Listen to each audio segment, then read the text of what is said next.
और अब देशहित में आपको चंद्रयान की लाइव लोकेशन बताते हैं। इस वक्त भारत का चंद्रयान 3 चंद्रमा की ओर बढ़ रहा है। अगले 72 घंटों में हम चांद के ऑर्बिट में पहुंच जाएंगे। अभी तक सफर में कई चैलेंजेस आए, मगर इसरो के वैज्ञानिकों ने मुश्किलों के आगे कभी सरेंडर नहीं किया।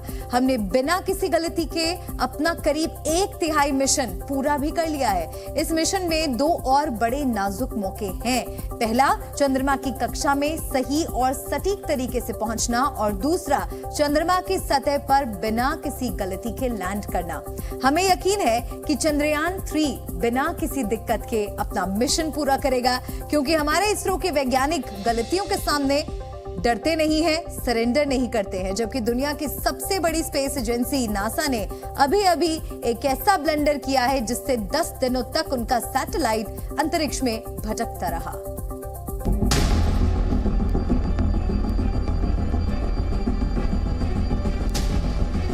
नासा वाला ब्लंडर इसरो ने नहीं किया।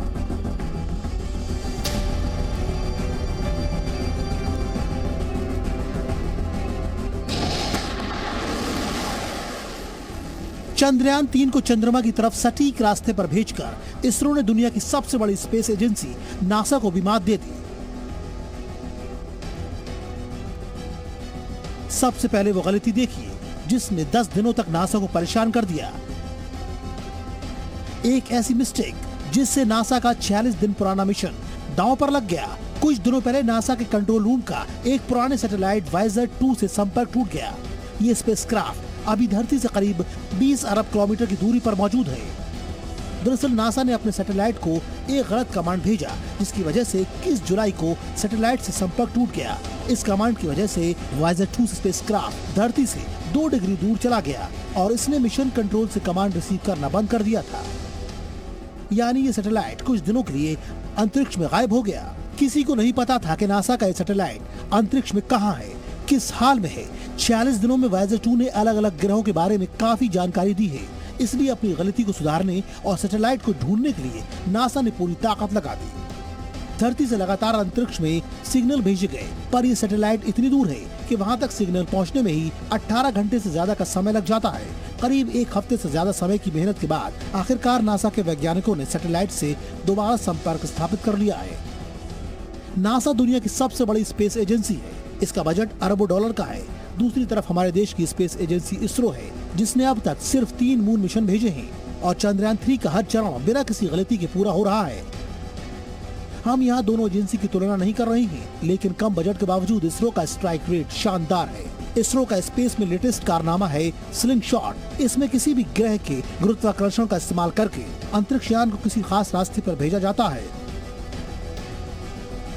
इसरो ने इसे इस्तेमाल करके कम ईंधन में ही चंद्रयान 3 को चंद्रमा की तरफ भेज दिया है। वैज्ञानिकों के मुताबिक ये प्रोसेस बहुत जटिल है और अगर कैलकुलेशन में जरा सी चूक होती है तो चंद्रयान 3 का पूरा मिशन फेल हो जाता। जो कैलकुलेटेड ट्रैजेक्टरी है उसमें जो है आपने निकाल के किसी अन्य ट्रैजेक्टरी में अपने यान को डालना है, तो वो क्षण जो है वो तय होते हैं। कितना स्ट्रांग बर्न होगा इंजन का वो भी तय होता है। अंतरिक्ष की यही सबसे बड़ी चुनौती है। यहाँ कुछ भी 50-50 नहीं होता। या तो मिशन 100% सही होता है या बर्बाद हो जाता है। कई बार एक छोटी सी गलती करोड़ों अरबों के मिशन को तबाह कर देती है। पर भारत का चंद्रयान 3 इस वक्त बिना किसी गलती के आगे बढ़ रहा है और जिस तरह इसरो की टीम इस मिशन पर काम कर रही है, उसे देखकर तो यही लग रहा है कि 23 अगस्त को चंद्रमा पर तिरंगा लहराने वाला है। ब्यूरो रिपोर्ट, ज़ी मीडिया। चंद्रयान 3 को लेकर सोशल मीडिया पर एक और चर्चा चल रही है। कुछ लोग कह रहे हैं कि अगस्त के महीने में 2 बार सुपरमून इवेंट है, यानी 2 मौकों पर चंद्रमा पृथ्वी के बहुत करीब होगा और इसी वजह से इसरो ने इस मिशन के लिए अगस्त महीने को चुना है। हमने अंतरिक्ष वैज्ञानिकों से इस पर जानकारी ली।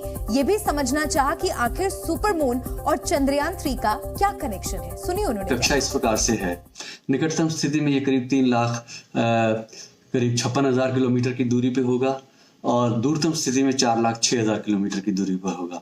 तो फर्क करीब 50,000 किलोमीटर का है। और चंद्रयान या कोई भी यान जो पृथ्वी की कक्षा से निकल गया, यानी कि 11.2 किलोमीटर प्रति सेकंड की रफ्तार से आगे चला गया, तो वो तो 1 घंटे में ही करीब 40,000 किलोमीटर की दूरी तय कर लेगा। सो इस बात का उससे कोई संबंध हम नहीं कर सकते हैं। Zee News.